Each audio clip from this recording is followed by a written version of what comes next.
আসসালামু আলাইকুম। ওয়ালাইকুম ভালো সালাম। আছেন? ভালো আছেন? আমার নাম ডক্টর নাঈম হাসান। আমি ইউকেতে থাকি। ইংল্যান্ডে ম্যানচেস্টারের কাছাকাছি একটা জায়গা আছে চেস্টার, ওখানে থাকি। আজকে আমি আমার বন্ধু আমরা ডক্টর ইমরোজ আমরা গ্রিসে এসেছি। এই জায়গাটার নাম কি জানো? পানানো। পানেরমো। আচ্ছা, পানেরমো এটা গ্রিসের একটা সাবাব। এখানে আমরা বসেছি এই যে আপনার আলমের সাথে। আর এখানে আপনার নাম কি জানো? আমার নাম বাবু। বাবু। বাবু ভাই ঢাকা থেকে, ঢাকার বাড্ডা। আলম হচ্ছে ওর বাড়ি কুমিল্লাতে, আর ঢাকাতে অনেকদিন থেকেছে। তো সে 7 সমুদ্র 13 নদী পাড়ি দিয়ে আমাদের এই দেশে আসছে, এই গ্রিসে আসছে। তো গ্রিসে তো আমাদের অনেক বাংলাদেশিরা আসে, বাংলাদেশিরা আসে এবং বাংলাদেশে আসার জার্নিটা আসলে কেমন এটা সম্পর্কে আমরা একটু আজকে ওনার কাছ থেকে শুনবো। আমরা শুনি যে এই জার্নিটা কেউ বলে খুবই ভয়ঙ্কর, মৃত্যুর কাছ থেকে বেঁচে আসছি, কেউ বলে যে না ইটস ওকে, আমি রিস্ক নিতে পারি। তো আমাদের আজকের এটার উদ্দেশ্য হচ্ছে বাংলাদেশে আমাদের যে ভাইরা আছেন যারা এই রাস্তায় হাঁটার জন্য চিন্তা করতেছেন তাদের প্রতি আমরা কোনো বার্তা দিতে পারি সে সম্পর্কে কথা বলবো। তো ভাই আপনি আলম ভাই, আপনি সংক্ষেপে আপনার পরিচয় দিয়ে একটু যদি বলেন আমাদের জন্য ভালো হতো। ঠিক আছে ভাইয়া। আমার নাম হচ্ছে আলম, আমার বাড়ি কুমিল্লাতে। তো আমি থাকতাম ঢাকাতে। ওইখান থেকে আমার এক ছোটো ভাই লিবিয়ে অনেকদিন ছিল। ওইখান থেকে ওই গেম মারে, মানে আপনার গিরিশে ঢুকলো ইউরোপের দেশ। ওইখান থেকে ছোটো ভাই আমাকে বলছে যে ভাইয়া এভাবে এভাবে আসা যায়, যদি আপনি আসতেন চান আসতে পারেন। পরে কথাবার্তা বললাম ওর সাথে, কেমনি কি কীভাবে কি সব কিছু বিস্তারিত বললো যে গেম দিলে 25 ঘন্টার ভিতরে আপনি রিসিভ করবে গিরিশের কোস্টগার্ডে। এইভাবে সব কিছু বলছে, কোনো ইয়া নাই, বডি কন্ট্যাক্ট হবে, এত টাকার ভিতরে পাই আপনার 10 লক্ষ টাকা আমার সাথে কন্ট্যাক্ট হয়েছে।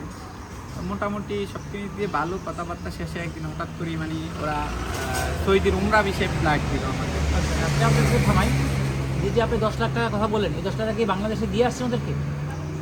আমি ওইখানে বাংলাদেশ থেকে আমি আসার সময় 5 লাখ টাকা ওদেরকে পেমেন্ট করছি। কমেন্ট করছেন বিভিন্ন অ্যাকাউন্টের মাধ্যমে ঢাকাতে পেমেন্ট করছি ঢাকাতে। হ্যাঁ, টাকা প্রথমে আপনাকে সৌদিতে পাঠায় উমরা ভিসা। হ্যাঁ, উমরা বিষয়ে সৌদিতে পাঠায়। তো উমরা করছিলেন নাকি করা হয় না?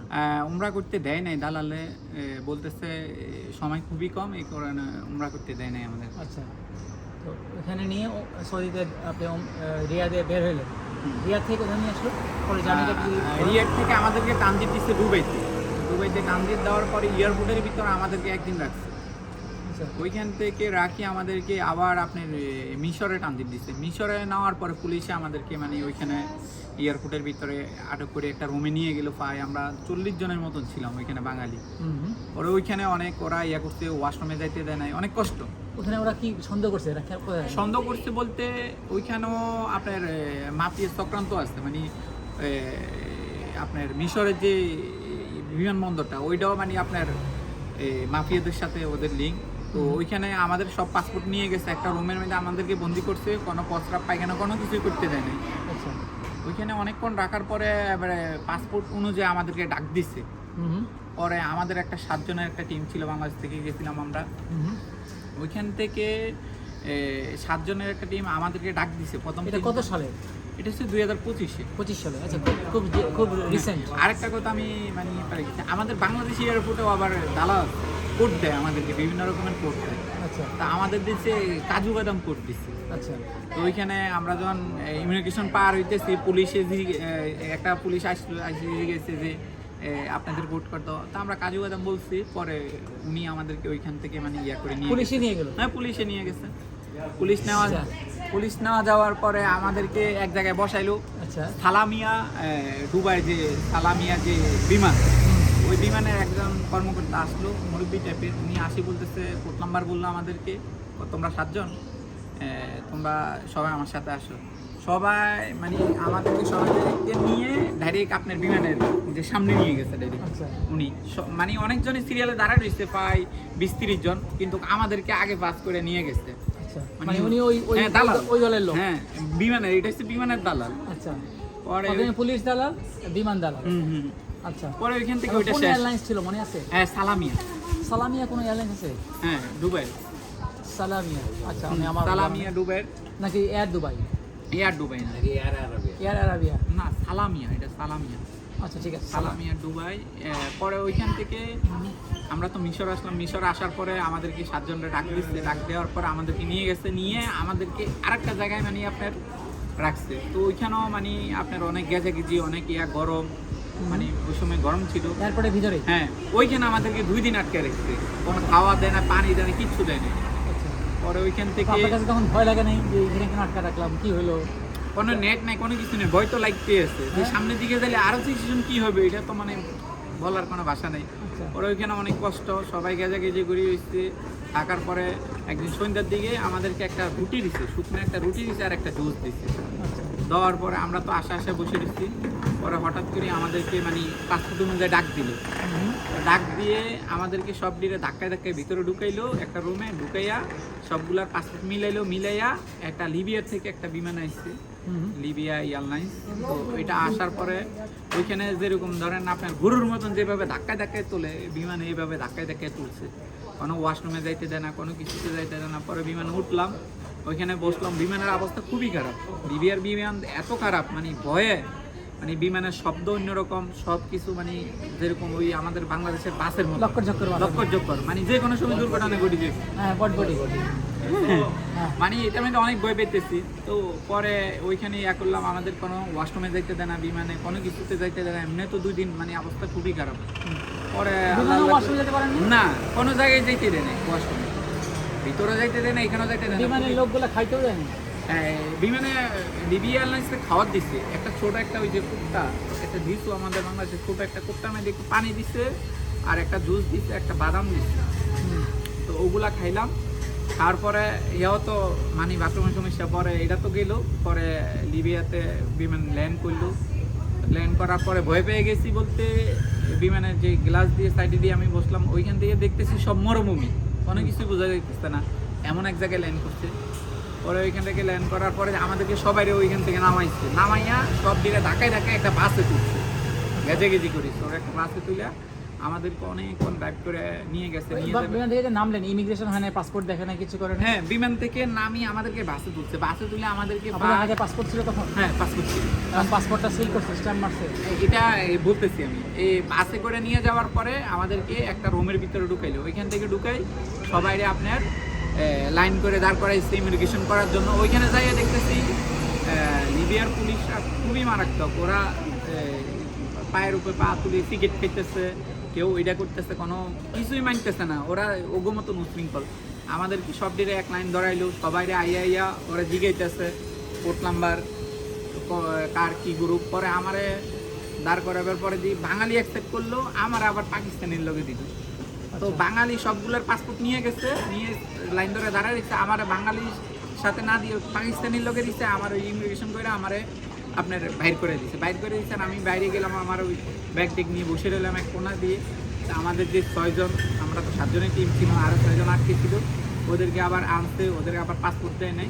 পরে আনার পরে আপনার কতক্ষণ পরে আপনার লিবিয়ার যে মাফিয়ার যে হ্যাঁ দালাল বলতে এটা মাফিয়া। আচ্ছা, মানে ও আসলো, টিকিট ধরে আসলো, পুলিশের লগে কথা কইলো, আমাদেরকে ডাক দিয়ে আমাদেরকে সব দিকে ধাক্কায় লইয়া গেল এয়ারপোর্টের বাইরে নিয়ে।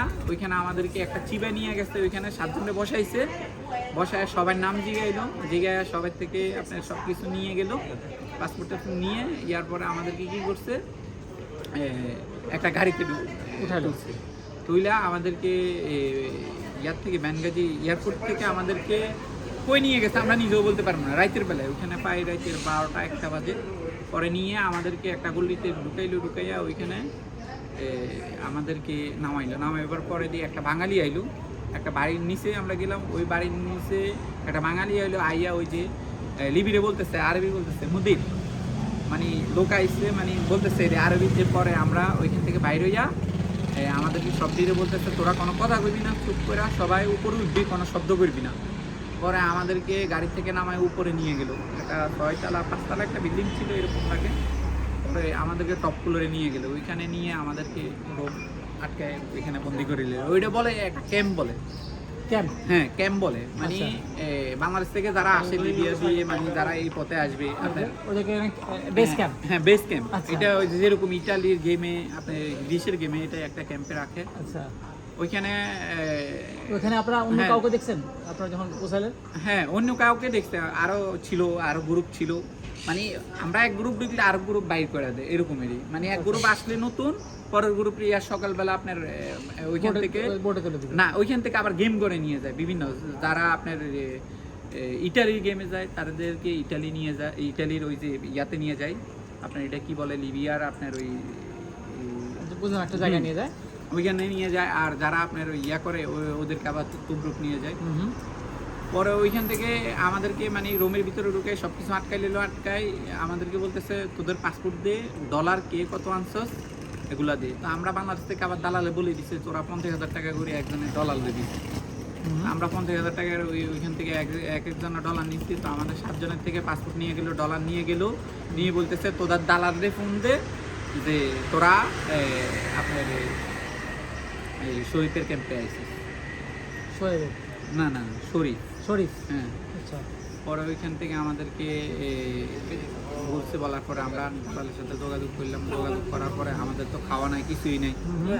পরে ওরা বলতেছে মানে ওইখানে 2-3 জন ছিল বাঙালি, ওই দালাল যারা, তারা বলতেছে এখানে চাল আছে, ইয়ে আছে, তোরা নিজেরটা নিজের আইন দেখা। পরে আমাদেরকে রান্না করে পাঠাইলো। তো দুজনে অসুস্থ হয়ে গেছিল, জ্বর, ওয়েদার খারাপ ছিল, জ্বর, দুজনে অসুস্থ হয়ে গেছে। ওদেরকেও বলতেছে তোরা মানে যাই এগুলো টিয়া করো। তো আমরা বলতেছি আরো যে আমরা 2-3 জন ছিলাম, আমরা বলতেছি ওরা থাকুক, ওরা অসুস্থ হয়ে গেছে, আমরা ঘুরতেছি। পরে আমাদেরকে মোটা চাল দিছে, একটু হলুদ দিছে, দিয়া বলতেছে এই হলুদ দিয়ে মোটা চাল দিয়ে এগুলা করে তোরা খিচুড়ি আইন দেখা। ডালও নাই, কিছুই নাই, মানে অবস্থা খুবই খারাপ। পরে আমরা আর কি করবো, এগুলা দিয়ে আমরা কোনো রকম করে খাইতে পারতেছি না, এরকম অবস্থা। কোনো রকম খাইলাম, খাইয়া দাইয়া ওইখানে আমরা এক রাত ছিলাম। আর যে 2 জন অসুস্থ হয়েছিল ওরা আরো বেশি অসুস্থ হয়ে গেছে। অসুস্থ হয়ে যাবার পরে আমরা দালালে বললাম যে ভাই ও তো বেশি অসুস্থ হয়ে গেছে, ওদের লাগিয়ে একটু ওষুধ আনেন, আনেন, একটু ব্যবস্থা করে দেন। ওরা বলতেছে এখানে ওষুধ এটি পাওয়া যায় না, দেখি কি করতে পারি। পরে বাইরে গেছে, একটু ফলফ্রুট নিয়ে আসলো, আসি আমাদেরকে আবার দালালে কি করছে, লিবির কিছু টাকা দিয়ে দিচ্ছে, দিনার দিয়ে দিচ্ছে লিবিয়া। পরে এগুলো নিয়ে মানে দেওয়ার পরে ও আবার বাড়ি থেকে খাবার টাবার আনে, আবার ওই দিনারগুলো আবার নিয়ে গেছে, বলতেছে এটাই আমি কিনে আনছি, এটা এত টাকা গেছে, এটা দিয়ে দিই। পরে একদিন হঠাৎ করে আমাদেরকে বলতেছে সকালবেলা, বলতেছে রাতের বেলায় যে তোদের ইয়া আছে, গেম আছে, তোরা চলে যাবি, তোরা সবাই রেডি হয়ে থাকিস, সকালবেলা তোদের গাড়ি আসবে। পরে ঠিকই সকালবেলা গাড়ি আসছে, গাড়ি আসার পরে আমাদেরকে সবাই পাসপোর্ট নিয়ে ডাক দিতেছে রুমের ভিতরে যে অমুক অমুক চলে আসে। তো আমাদেরকে 7 জনের তোর একজন আটকাই দিচ্ছে ওই জায়গায়, মানে একজনটা আসতে দেয় না, ওর মনে টাকা পেমেন্ট হয় নাই। আচ্ছা আচ্ছা আচ্ছা। আপনার বাংলাদেশের টাকা অবস্থা তো 5 লাখ দিয়েছি, এখানে আসার পর আবার 2.5 লাখ টাকা দেওয়া হয়েছে লিবিয়াতে। কে দিছে 2.5 লাখ টাকা আমার ওয়াইফের কাছে আমি দিয়ে আসলাম। হ্যাঁ, বাংলাদেশ থেকে অন্য অ্যাকাউন্টে পাঠিয়ে দিচ্ছি, এরপরে পেমেন্ট হয়েছে না আমার, মানে এখান থেকে বাইর করছি। তো 7 জনের তো একজনের পেমেন্ট হয় না দেখে তারা বাইর করে নাই, তারা ওইখানে আটকে রেখেছে। আমাদেরকে 6 জনের 2টা গাড়ি তুলছে। তো ওইটি ছিল মাফিয়ার গাড়িতে তুলছে, মানে লিবিয়া তো সব মাফিয়া, তারা এই লাইনে কাজ করে। পরে ওখান থেকে আমাদেরকে বাংলাদেশের গুন্ডা টাইপের লোক না, ওইটা হচ্ছে লিবি মাফিয়া, গুন্ডা টাইপের। হ্যাঁ, মাস্তান মাস্তান মাস্তান। মানে কি টাকা দিতে টাকা দিতে টাকা না দিলে যতক্ষণ টাকা বাড়ির থেকে না আসবে আমাদের অ্যাকাউন্টে ততক্ষণ তোদের মারধর করবো। আচ্ছা। টাকা দিব তোদেরকে ছাড়বো, এই পর্যন্ত টাকা না দিব পা উপরে তুলে মাথা নিচে করে পিটাইব। খাবার তো দূরের কথা, আচ্ছা। অগস্ত্রভাবে গালাগালি করতেই থাকে। আচ্ছা। আমি এমন পর্যায়ে গেছে, মনে করেন যে মারতে মারতে লোক মাইরা হালাইছে, গুম করে হালাইছে। ওই যে জায়গায় রাখে ক্যাম্পের ভিতরে রাখে, যে একটা 7-8-10 জন রাখে, এমন লোক আছে যেমন ঘুম মাইরা গুম করে হালাইছে। আগায় গেলে সবটাই বলেন, কারণ ভিডিওটা অনেক লম্বা হয়ে যাচ্ছে, অনেকে আবার। পরে ওইখান থেকে আমাদেরকে একটা গাড়িতে তুলছে, গাড়িতে তুলে আমাদেরকে মানে 2টা গাড়ি, আমাদের 3 জন করে 2টা গাড়িতে 6 জনকে তুলছে। তোলার পরে আমাদেরকে প্রায় 400-450 কিলো রাস্তা মানে আমাদেরকে নিয়ে গেছে। নিয়ে যাবার পরে রাস্তায় আবার কিছু কিছু সময় বিভিন্ন চেকপোস্টে ওই দেশের সেনাবাহিনী বিভিন্ন মানে এরিয়াগুলো কন্ট্রোল করে, তাদের সাথে তাদের আবার একটা চুক্তি আছে, যে ড্রাইভারগুলা তারা এই মানব পাচার করে মানুষগুলো নিয়ে যায় গেম দেওয়ার জন্য। তো এই বিভিন্ন চেকপোস্টে আমাদেরকে আটকেছে, ওরা আবার ওদের বিভিন্ন কোর্ট আছে, কোর্ট বলতে ছাড়িয়েছে। তো আমাদেরকে মাইদে এক পর্যায়ে যায় ওই জায়গায় আমাদেরকে ওই দেশের সেনাবাহিনী আটকাই দিল। আটকাইয়া আমাদের ব্যাগ ট্যাগ সব কিছু চেক করলো, আমাদেরকে সব কিছু চেক টেক করে আমাদের পাসপোর্ট চাইলো, পাসপোর্ট দিলাম। আমাদেরকে আরবিতে জিগাইতেছে, অনেক খারাপ ভাষায় জিগাইতেছে, চিল্লাচিল্লি করতেছে, পিস্তল তো দইয়ে রয়েছে বন্দুক। পরে আমরা তো ভয় পেয়ে গেছি এনে। তো মানে আমি সামনে ছিলাম, আমি আরো বেশি ভয় পেয়েছি কি ওরা যেভাবে বন্দুক ইয়ে করতেছে, তো অবস্থা হ্যাঁ যে কোনো সময় জিডে করে দিতে পারে। আর ড্রাইভার তো ওরা নিয়ে গেছে, যে ড্রাইভার ওরা নিয়ে গেছে ভিতরে, রুমের ভিতরে। পরে পাসপোর্ট দিয়ে ড্রাইভারে কি জানি কথা বলছে, বলার পরে দিই আমাদেরকে পাসপোর্ট দিয়ে দিছে। দেওয়ার পরে দিই আপনার আবার গাড়িতে উঠছে, গাড়ি যাইতেছে। এখন ড্রাইভার কি করছে, আমাদের কাছে লিবি টাকা টুকা যা আছিল সব কিছু ড্রাইভারে নিয়ে গেছে। বলতেছে তোদের কাছে যা আছে মোবাইল টোবাইল ইয়া সব কিছু দিয়ে দে,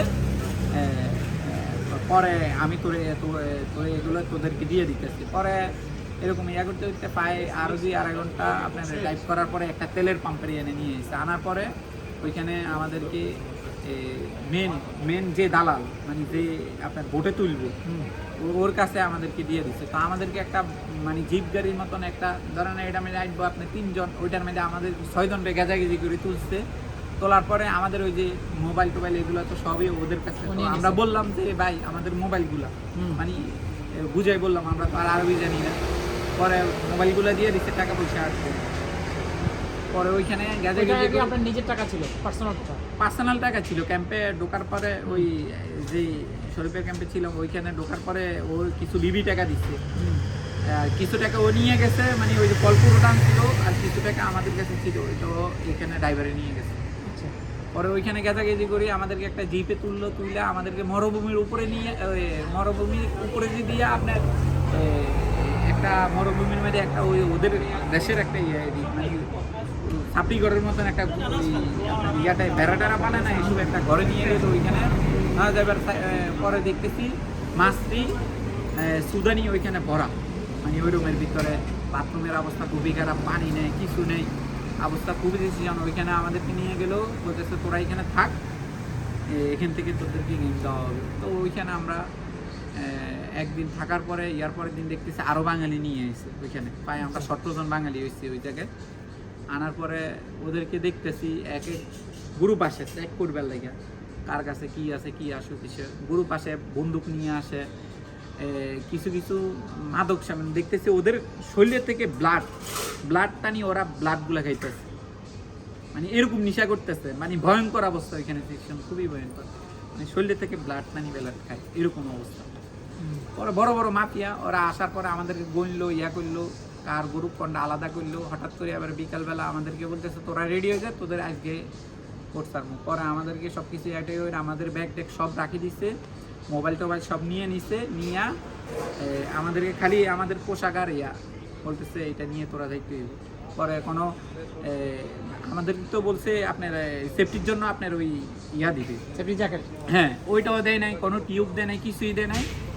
আমাদেরকে ওইখান থেকে বাইক করে সিরিয়ালে মরুভূমির উপরে আমাদের দাঁড় করেছে, মরুভূমির উপরে দাঁড় করায় ওইখান থেকে আমাদেরকে সব কিছু সাজেশন দিল যে লিবিয়ার সাগরে কোনো মানে ভাবে স্নান করা যাবে না, কোনোভাবে ইয়া করা যাবে না, যে যন্ত্র ইন্টারন্যাশনাল সাগর যে যন্ত্র পার হবো না এই যন্ত্র কোনো স্নান করা যাবে না, বোটে সুন্দরভাবে বসে থাকা লাগবে।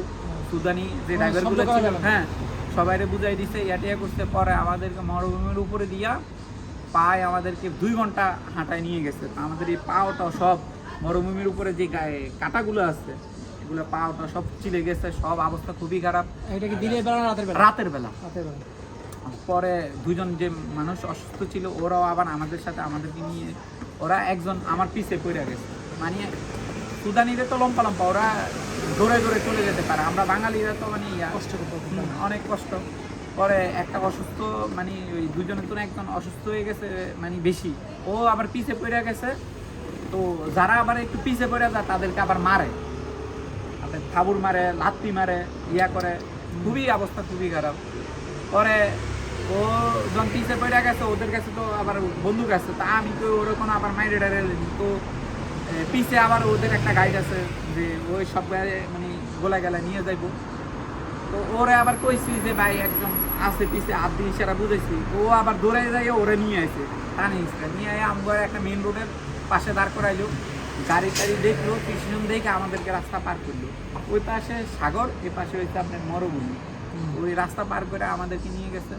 হঠাৎ করে পিছনের থেকে গাড়ি আইতেছে, এই অন্ধকারে মরুভূমির উপরে দিয়ে গাড়ি আইতেছে। আমাদের কি করছে, সবাই কইতেছে দৌড়াইয়া তোরা সবাই ওই কাটা গাছে মানে ওই জায়গায় হুয়ে যা। তো আমরা যে যেমনি পারছি ওই জায়গায় হুয়ে গেছি, কারো গাড় সিলে গেছে, কারো ইয়া সিলে গেছে, আমারও এখানে ইয়ে হয়েছে। পরে ওই জায়গার থেকে আমাদেরকে আবার গাড়ি দেখতেছে, ওদের গাড়ি ওই যে যারা বোট ছাড়বো ইয়া করবো তারাই আইছে। তারা বলতেছে আসি, আরবিতে বলতেছে গো গো তাড়াতাড়ি। পরে আমাদেরকে আবার হাঁটাইয়া মানে আপনার সাগর পাড়ে নিয়ে গেছে, নিয়ে ওইখানে আমরা বালুর উপরে একজনে একরকমে মানে ইয়ে হয়ে শুয়ে গেছে বালুর উপরে। ওরা আবার মাইরে সবাই আবার সিরিয়াল ধরাইয়া এবারে ওদের একটা মানে আপনার বড় টাকে করে একটা বোট নিয়ে এসেছি। তো আমরা মনে করছি এটা মানে ভালো বোট হইতে পারে, ইয়ার বোট হইতে পারে, এটাতে কাঠের বোট, এটা তো আর আমরা জানি না। আমাদেরকে ওই ভালো একটা বোটে দিব, ইয়াতে দিব। ওরা আনার পরে এবারে বোট নামাইছে, সাগরে নামাইয়া সব কিছু ইয়া করে সবাই বলতেছে এক সিরিয়ালে ধারা। তো আমাদেরকে সবাই ওই জায়গায় তুলছে। তো বোট তুলতে এমন পর্যায়ে চলে গেছে, বুক পানি পর্যন্ত চলে গেছে মানে বোট। তো যারা পাতলা পুতলা তারা তো লাভ দিয়ে উঠতেছে, আমরা তো একটু ভারী মানুষ, আমগরে তো মানে এরকম আমরা উঠতে পারতেছি না। তো ওরা মায়ের ধরে যেমনি পারছে এমনি উঠছি। ওঠার পরে দিই বোট যখন ছাড়ার পরে ড্রাইভ করতেছে কে? সুদানি দুইটা ড্রাইভার ছিল, সুদানি দুইটা ড্রাইভার। ওইখানে তাদের যে মানে আমাদেরকে যে মরুভূমির উপরে যে গেম করে রাখছে, ওইখানে আমাদের বোট টোট ওইখানে ছিল, ওইখানে তাদেরকে প্রশিক্ষণ দিয়ে এইখানে বোট ছাড়ার পরে দিয়ে একটু গেছে, যাওয়ার পরে কোস্টগার্ডে লাইট মারছে। লাইট মারার পরে দিয়ে সুদানি ড্রাইভাররা ভয় পেয়ে গেছে, তো তবু চালাইতেছে। পরে আবার লাইট মেরে ধরে রয়েছে কোস্টগার্ডে। ধরে দেওয়ার পরে সুদানি ড্রাইভার কি করছে, বোট ঘুরাই আবার পাড়ে আয়া পড়ছে। আর এবারে 2 থেকে লিবিরা ফলো করছে, মাফিয়ারা ফলো করার পরে ওরা আবার আসি আবার সবাই তো লাভ দিয়ে নামে গেছে, কেউ নামছে কেউ নামে নাই। আবার এখানে মহিলাও ছিল 3 জন, সুদানি মহিলা, ওরাও নামে নাই। ইয়ার পাশাপাশি আমরা 2-3 জন নামি নাই বোটের থেকে। কোস্টগার্ডের লাইট মারার পরে দিই লিবিয়ান কোস্টগার্ড, লিবিয়ান কোস্টগার্ড। পরে লাইট মারার পরে দিয়ে আবার লাইট অফ করে দিচ্ছে। ওরা আবার দূর থেকে ফলো করছে যে বোট পারে, আবার ব্যাক করে চলে যাচ্ছে। ওরা আবার কি করছে, বন্দুক টন্দুক লইয়ে আইছে, সব দিকে বলতেছে তোরা আবারও কোনো সমস্যা নাই, তোরা ওঠ, নইলে সব দিকে গুলি করে দিই। তো যে যেমনি পারছে আবার ভয়ে সব উঠছে। ওঠার পরে দিয়ে আল্লাহর রহমতে আপনার বোট চাললো। তো ওদের কাছে অফলাইন ম্যাপ দিয়ে দিচ্ছে, মোবাইলে জিপিএস ট্র্যাকার দিয়ে দিচ্ছে, হকি টকি দিয়ে দিচ্ছে, ইন্টারন্যাশনাল যে স্যাটেলাইট ফোন দিয়ে দেওয়ার পরে যে এরকম বোট চলতে 1 রাত চলে গেছে। 1 রাত চলে যাওয়ার পরে দিয়ে সকাল হয়েছে। তো আমরা জিজ্ঞেস করলাম এই সুদানি যে যারা বোট চালাইতেছে যে ইন্টারন্যাশনাল সাগর আর কতটুকু আছে, বলতেছে আর বেশি নেই। এরকম করতে করতে এক সময় 1 রাত তো গেল। ইয়ার পরে ওই দিন যাইয়া বিকালে যাইয়া মানে ওরা ম্যাপ মানে অনলাইনে ম্যাপ গোলমাল করে আলাইছে, মানে বোট যে জায়গায় যাওয়ার কথা ছিল ওই জায়গায় না যাইয়া উল্টা দিকে চলে গেছে। পরে সাগরের ওয়েদার খারাপ হয়ে গেছে, আপনার এখন বিপদ শুরু হয়। ওয়েদার খারাপ হয়ে গেছে, বৃষ্টি আইতেছে, আপনার এক ঢেউ 5 থেকে 6 ফুট মানে ইয়ে হইতেছে। কাঠের বোট তো বোটের মানে আপনার এই পাশের থেকে বাড়ি দিলে ওই পাশে মানে আওয়াজ করতেছে অনেক, লাগেজন বোট ফাইটে মুটে ইয়ে হয়ে যাবে।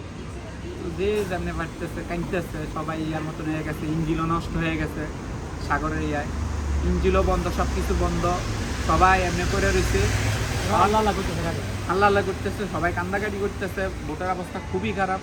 পরে সুদানি আপনারা কলেমা পড়তেছিলেন, সুদানিদেরকে বলতেছে, ড্রাইভারদেরকে বলতেছে যে তোরা কোস্টগার্ডের কল দিই। সুদানিরা বলতেছে না আমরা কোস্টগার্ডের ফোন দিব না, কোস্টগার্ডের ফোন দিলে কোস্টগার্ডে রিসিভ করলে একটারও বাঁচতে দিব না, সব ডিরে পিটাইবো, সব ডিরে নিয়ে যায় অনেক অবস্থা খারাপ করে লাগবে। ওরা বলতেছে মরলে এখানেই মরে যাবো, তবুও কোনো কোস্টগার্ডের কোনো কারো সহযোগিতা নিব না। তো এরকম বাঁচতে আপনার প্রায় 3 ঘন্টার মতন এরকম খুবই খারাপ সিচুয়েশন ছিল।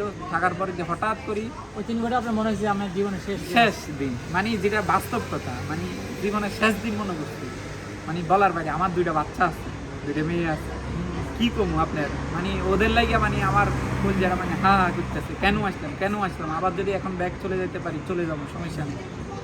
পরে আল্লাহর রহমতে হঠাৎ করে মানে আমার মনে কিরকম মানে এক রাত মানে এরকম অনেকদিন ঘুমাই না, প্রায় 6-7 দিন হয়ে গেছে।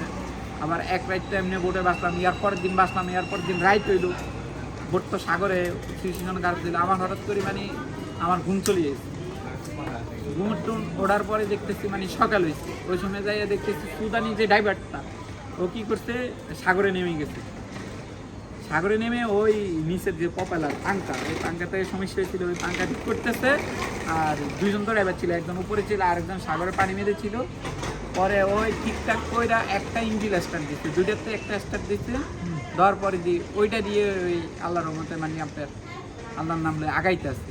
এরকম আগাইতে এক সময় যাইয়া ওই অফলাইন ম্যাপ দেখা ওরা ওই গিরিশের একটা গাপস দ্বীপ আছে, ওই দ্বীপের মানে একটু আবছা দেখছে যে না দ্বীপ সামনে আইছে। ইয়ার ভিতরে দিয়ে ওরা কি করছে গিরিশের দ্বীপের কাছাকাছি চলে এসেছে, ধরেন আরো প্রায় 8-10 কিলো হইব। এর ভিতরে দিয়ে সাগরের ওয়েদার খারাপ হয়ে গেছে, গ্রীষ্মের সাগরের ওয়েদার। আচ্ছা আচ্ছা। এক ঢেউ খুবই অবস্থা খারাপ, বোটের অবস্থা খুবই খারাপ, বোটের মধ্যে পানি ঢুকে গেছে। এখন ওরা কি করছে গ্রীষ্মের যে কোস্টগার্ড ওদেরকে ফোন দিচ্ছে যে খুবই অবস্থা খারাপ, তোরা আমাদেরকে রিসিভ কর, আমাদের অবস্থা খুবই খারাপ। কি লেগে প্রায় আপনার 40-45 ঘন্টা হয়ে গেছে, খানা দানা মানে আপনার পানি টানি কিছুই নেই, সব শেষ। পরে কোস্টগার্ডের ফোন দিচ্ছে, কোস্টগার্ডে বলতেছে মানে তোকে লোকেশন, তোকে জিপিএস চালু কর। তো ওই সুদানি যে ড্রাইভারগুলো ওরা বলতেছে না জিপিএস চালু করবো না, জিপিএস চালু করলে ঝামেলা আছে। ওরা জিপিএস চালু করতেছে না, ইন্টারন্যাশনাল নাম্বার দিয়ে ফোন দিছে, ওইটা দিয়ে কোস্টগার্ডে বলতেছে তোদের লোকেশন আমরা পাইতেছি না, তোরা জিপিএস চালু কর, জিপিএস কোড পাড়া আমরা আইতেছি। ওরা করতেছে না, সুদানি ড্রাইভারও বলতেছে যদি আমরা ওদেরকে জিপিএস লোকেশন পাঠাই আমাদেরকে আসি নিয়ে যাবে। তো যেটুকু জানিয়ে ওদেরকে ধরার পরে দিয়ে আপনার প্রায় একজনের 2 বছর 3 বছর করে জেল দিয়ে দিব, যারা ড্রাইভার, যারা বোট চালায় আসে লিবিয়ার থেকে। ওই ভয়ে তারা করতেছে যে না আমরা লোকেশন দিব না, আমরা ডাইরেক্ট পারে ঠেকাবো। তো এরকম অবস্থা করতে করতে প্রায় আপনার 6-7 ঘন্টা মানে দেখা যাইতেছে, কিন্তু পারে আইতে পারতেছি না, মনে এতই অবস্থা খারাপ, সাগরের বোটে আগাইতেছেন। পরে এই 6-7 ঘন্টা পরে যাই আপনার এই গ্রীষ্মের গাপস দ্বীপে আসার পরে কেউ আসলেন ভাসতে ভাসতে? হ্যাঁ বাঁচতে একটা ইঞ্জিন ভালো ছিল, এই একটা চালাইয়ে মানে আস্তে আস্তে একটা চালাই থাকে যে স্পিড বোর্ডে দুটা থাকে না, ইঞ্জিন থাকে না, অনেক স্পিড হাই স্পিড যেটার বলে, একটা নষ্ট হলে আর একটা দিয়ে সাপোর্ট আস্তে আস্তে যাইতে পারবো। ওরা ওইভাবেই 2টা ইঞ্জিন দিয়েছিল, একটা নষ্ট হয়ে গেল, হঠাৎ যদি একটা নষ্ট হয়ে যায় তাহলে একটা দিয়ে আস্তে আস্তে আস্তে চলে যেতে পারে। এভাবে তারা পরে ওইখান থেকে এই যখন আপনার পারে বোট ঠেকাইবার পরে দিয়ে আমরা যেমনি পারছি লাভ দিয়ে বোটের থেকে নামে গেছি, নামি ওইখানে দাঁড়াইতে পারতেছি না, কোনো শক্তি নেই, মানে কোনো শক্তি নেই। লাগজন আমরা মানে একটা ভাসমান দ্বীপে দাঁড়াইছি, দ্বীপ মানে এটা মানে এরকম করতেছে, হ্যাঁ লাগজন ঢুলতেছে, আমাদের বডি মানে আমাদের ব্যালেন্সে নাই, নইলে আমরা বসি, আমাদের মাজা টাজা সব কিছু অচল হয়ে গেছে, আমরা এটা বুঝতেছি না। দেখতেছি আমাদের মানে দ্বীপ লাগজন এরকম করতেছে। পরে ওইখানে সবার মতন মানে পইরা গেছে, ওইখানে বইয়া রয়েছে। পরে আপনার ঘন্টানিক পরে সবাই সিচুয়েশন খারাপ হবার পরে দিই, পরে সবার একটু সব কিছু ঠিকঠাক আবার পরে দিয়ে আবার সুদানিরা কি করছে, কোস্টগার্ডের আবার ফোন দিয়ে বলতেছে আমরা অমুক ইয়াতে আছি, তোরা আমাদেরকে রিসিভ কর, আমাদের খাওয়ার পানি নেই, কিছুই নেই, খুবই অবস্থা খারাপ। পরে বলতেছে না আমরা বিকেল হয়ে গেছে, এখন সন্ধ্যা গেছে, আমরা আর তোদেরকে এখন রিসিভ করবো না, তোরা ওইখানে থাক কালকে সকালবেলা। পরে ওইখানে আবার একটা মানে আপনার লাইট আছে, মানে সাগরের পারে লাইট হাউস, হ্যাঁ লাইট হাউস, ওইখানে এক ফরেস্ট অফিসার মানে ওই দ্বীপের মানে ওদিনে আছে এক ফরেস্ট অফিসার, উনি কি করছে ওই লাইট করার জন্য আসছে। আসার পরে উনি আমাদেরকে দেখছে, লাইট মারছে উপরে থেকে, পাহাড়ের উপরে থেকে লাইট মারার পরে দেখা আসার পরে মানে ওই আমাদেরকে সব কিছু জিজ্ঞেস তোরা কীভাবে আসলি, কী আসে বিষয়, তো আমাদের ফটো সব কিছু দেখাবার পরে দিই ও কী করছে কোস্টগার্ডের ফোন দিচ্ছে, কোস্টগার্ডের ফোন দিয়ে বলতেছে ওদের অবস্থা খুবই ডিসিশন খারাপ, এখানে ঠান্ডা বাতাস, ওদের খাওয়ার নেই, পানি নেই, তোরা ওরে রিসিভ কর, ওদেরকে রিসিভ করে নিয়ে যা, নাহলে খুবই অবস্থা খারাপ। পরে ও 2-3 বার ফোন দিচ্ছে, ওরা কোনো রেসপন্সে করতেছে না, সকাল ছাড়া হইব না। পরে ওই ফরেস্ট অফিসার অনেক ভালো ছিল, ও বলতেছে যে এখান থেকে 2 ঘন্টা হাঁটার পরে যাই, পাহাড় হাঁটার পরে যাই, ইয়ার পরে আমার অফিস আছে, ওইখানে আমার কোয়ার্টার আছে, ওইখানে যদি তোরা যাইতে চাস তাহলে 2 ঘন্টা হাঁটতে হবে, তোরা কি হাঁটতে পারবি? তো কেউ তো অসুস্থ, কেউ সবাই বলতেছে এখানে পানি নেই, কিছু নেই, এখানে তো 2 ঘন্টা কষ্ট করাটা বেটার। পরে ওইখান থেকে আমাদেরকে সবাই লাইন ধরাইছে, ও গুনছে কতজন আছে, যদি আবার কেউ যদি মিসিং হয়ে যায়, যদি দুর্বল হয়ে যায়, তো আমাদেরকে বুঝাইলো ইংলিশে। তো সুদানি ওরা ইংলিশ বোঝে, আমাদের বাঙালির ভিতরে একজন আছে উনি ইংলিশ বোঝে। পরে বুঝাইলো যে এখানে ভয়ঙ্কর সাপ টাপ থাকতে পারে রাতের বেলা, তোরা একটু সাবধানে হাঁটাচলা করিস, পাহাড়ের উপরে যে পাথর টাথর থাকতে পারে, পাথর পিছলে যায়, তোরা নিচেও পড়ে যাইতে পারস, তোরা একটু সাবধানে হাঁটাচলা করিস, সবাই এক লাইনে যাইবি।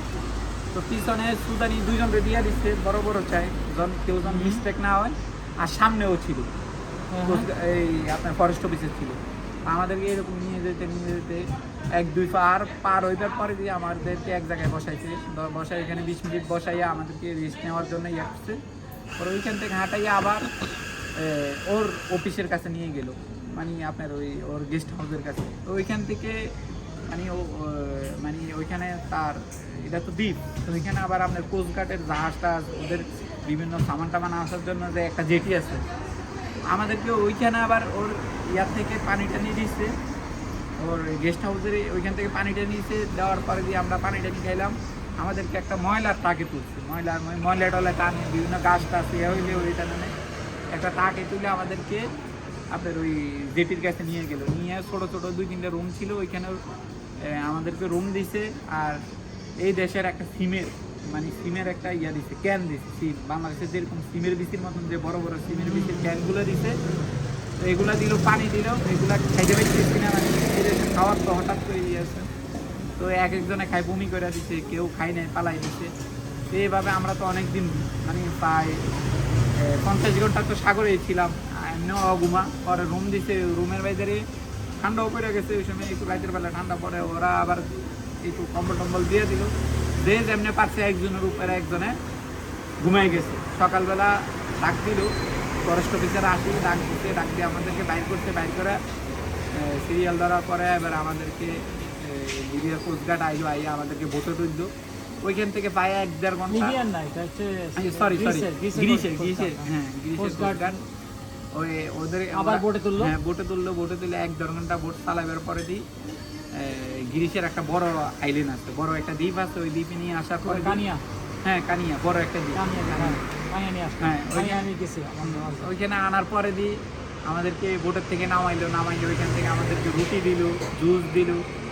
দেওয়ার পরে এগুলা খাওয়ার পরে নিজেরে মানে একটু যেমন হইতেছে যে না ঠিক আছে, জান ফিরে আসছে, জিনিসটা সার্থক হয়েছে।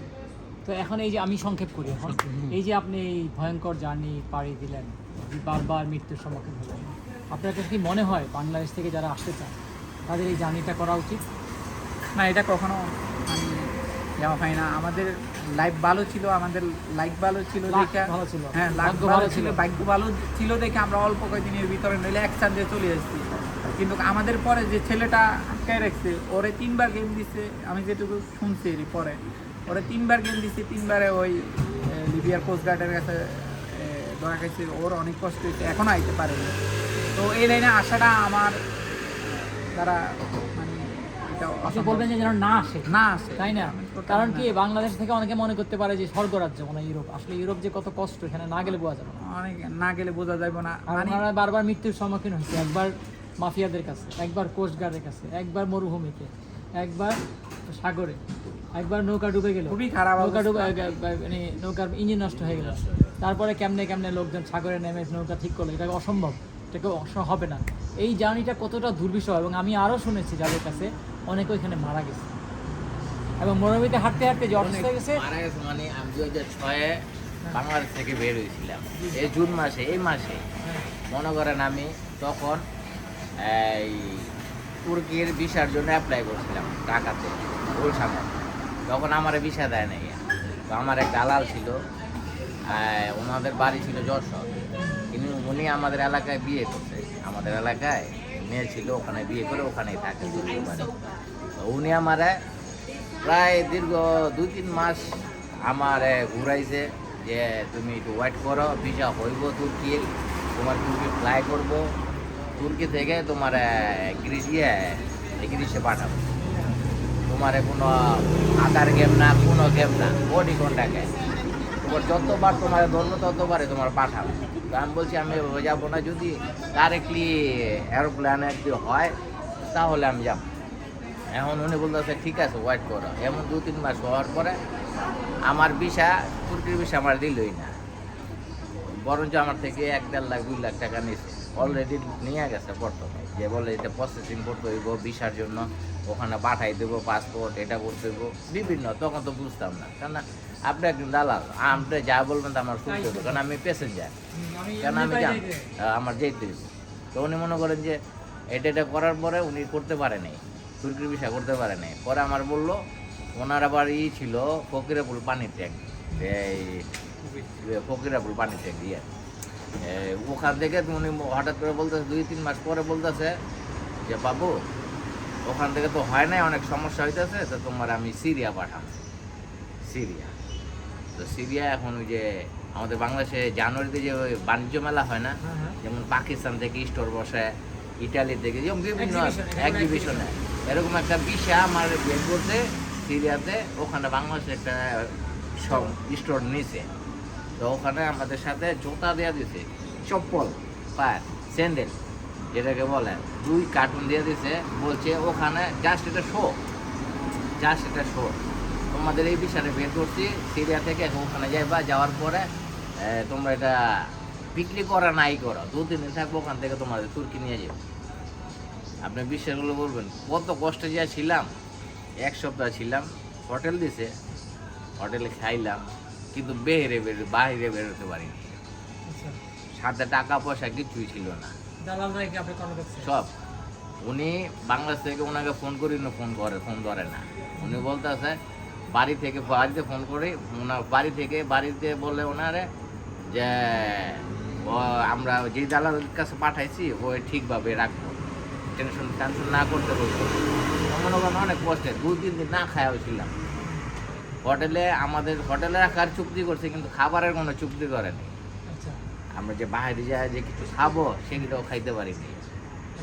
তারপর অনেক ফোন করার পর অনেক চাপ দেওয়ার পরে ওনারা বলছি আমার কি বলবো, হয়তো আমার বাংলাদেশে পাঠাক ব্যাক করুক, নাইলে আমার তুর্কিতে গ্রিসে পাঠাক। তো উনি 15-20 দিন পরে আমার তুর্কিতে পাঠায়। তুর্কিতে অনেক কষ্ট করছে, অনেক। আপনার যে জায়গায় গাড়ির মধ্যে মনে করেন যে 4-5 জন বসার জায়গা আছে, ওখানে 30-35 জন উঠাইছে, একজনের উপর 3 জন। আমার এখানে মনে করেন যে এখন এফেক্ট আছে, এখানে মনে করেন যে আমার যে সমস্যা হয়েছে, আমি যেভাবে বসছি এটার উপরে এটা 3 জন করে বসাইছে। আপনি কথা বলবেন আপনার মার আপনার কোনো কথা নেই। ওখান থেকে পাহাড়ে নিয়ে গেছে, পাহাড় থেকে মনে করেন 2টা বৃষ্টি, আমাদের সাথে আবার সিগারেট সাপ্লাই করছে, এবং গরু আছে না অস্ট্রেলিয়ান গরু, এই গরুও সাপ্লাই করে পার করে তুর্কিতে। এত বড় মাফিয়া মনে করে। পরে ওখান থেকে হ্যাঁ, মানে কি মানুষের পাচার করে, সিগারেটও পাচার করতে আছে, এবং গরুও পাচার করতে আছে মনে করেন। তারপরে যাও অনেক কষ্ট করে আমি দোয়া করি, আমি মানুষের কাছে বলি যে মানুষে বলে যে ইউরোপে গেলে লাইফ সেটেল, এক হয়েছে ইউরোপ আসার পথের মধ্যে অনেক কষ্ট, অনেকে মারা যায়। আপনি মনে করেন যে হ্যাঁ ইউরোপে আসলে যদি আপনি সেটেল হইতে পারেন, যদি কাগজ পেপার হতে পারে, আপনি চলতে পারবেন, ঠিক আছে।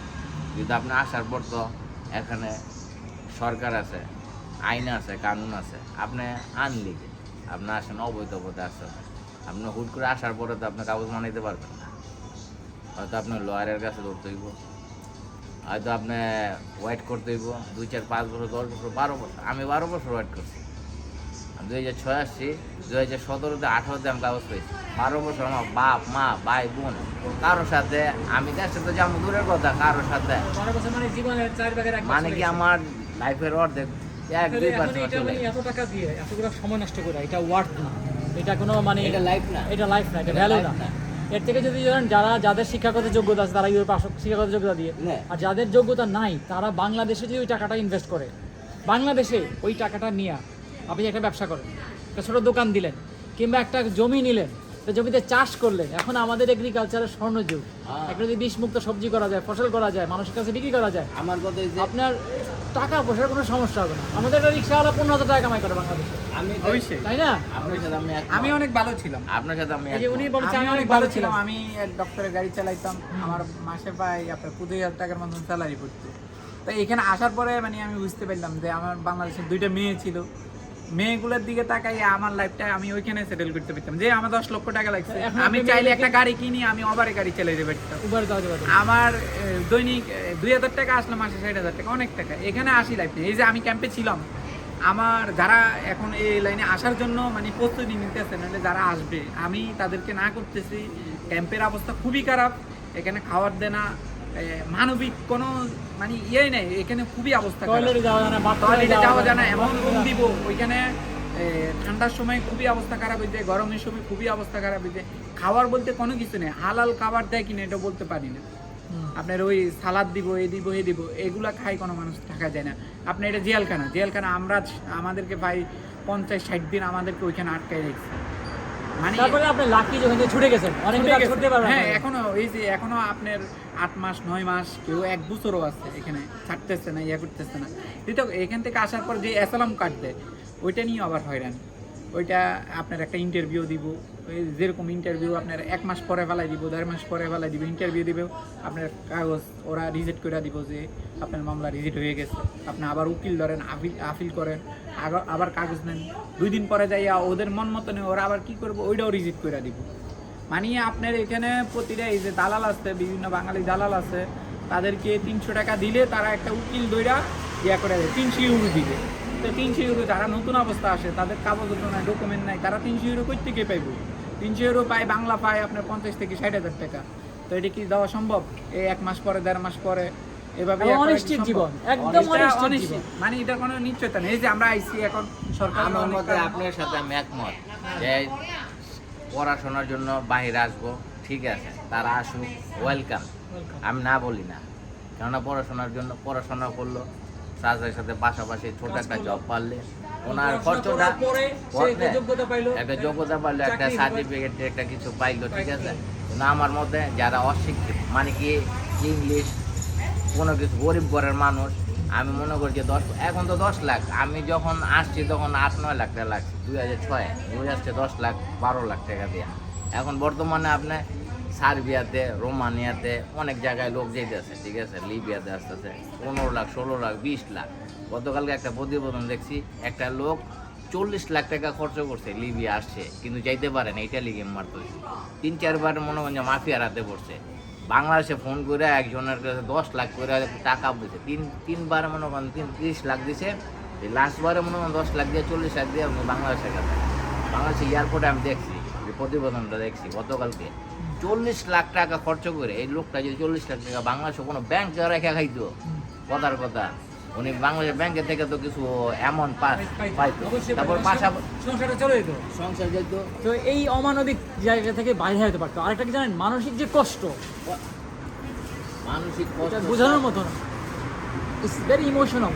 এটা এত ইমোশনাল জার্নি যে আমি ইংল্যান্ডে একজনের সাথে কথা বলছি, যারা আমাদের ফ্রান্স হয়ে ইংলিশ চ্যানেল হয়ে আসছে, ওদের বোটটা ডুবে যাচ্ছিল এবং ওরা ওর পিছনে ওই যে বোটের থেকে যে পানি ইঞ্জিনের যে অয়েল লিক হয়েছে, ওর এই জায়গাটা পুরোটা পুড়ে গেছে।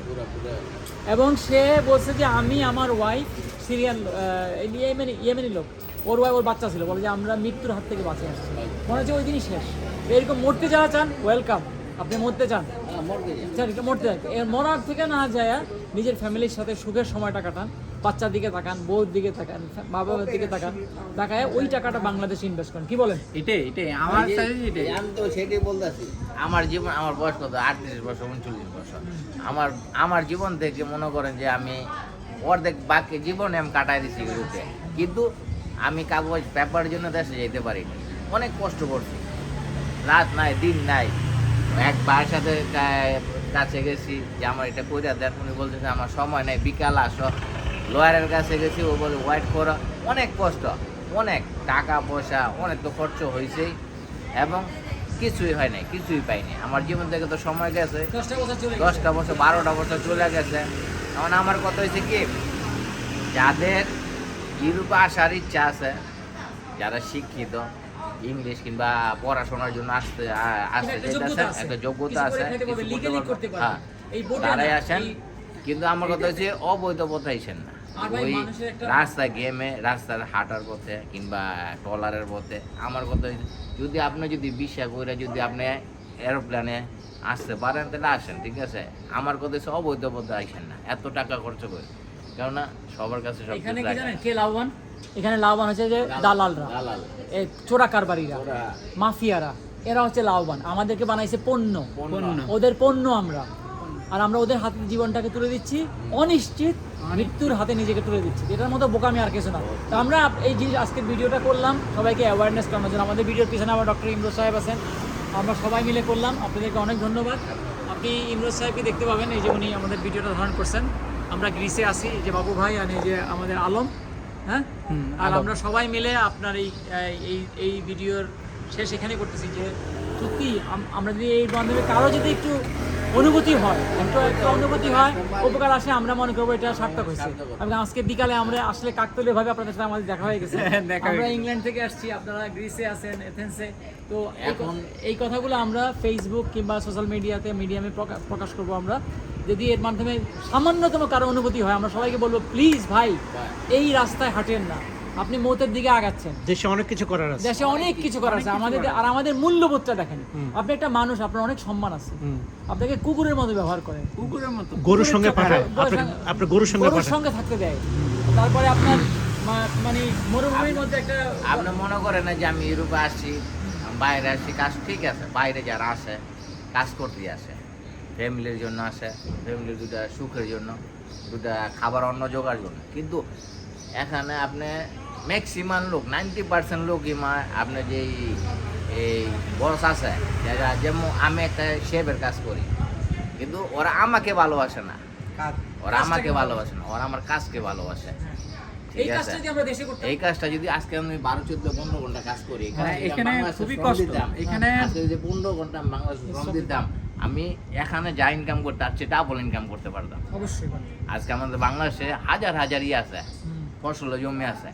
আজকে আমি যদি 20 লাখ, এই একটা কত কিছুক্ষণ আগে আপনার বললাম 40 লাখ টাকা খরচ করতে, এই লোকটা যে 40 লাখ টাকা যদি কৃষি খাতে যদি লাগাইতো, আজকে মনে হয় যে একটা farm মাসে তার করতো। 2-3 লাখ টাকা হইতো, একটা প্রতি মাসে ইনকাম একটা হইতো। ছোট ফার্ম, একটা মুরগির ফার্মও অনেক ইনকাম, লাখ লাখ অনেক টাকা। income। যদি একটা জমি কিনে কৃষিতে সবজি চাষ করতো, কৃষিতে মাছ চাষ করতো, মাছ চাষ আর কৃষিতে একটা গরু রাখতো, তাহলে এটা এমন সিস্টেম হয়েছে আপনি এক জমি দিয়ে 2টা চাষ করতে পারবেন, 3টা চাষ করতে 3টা। পারে।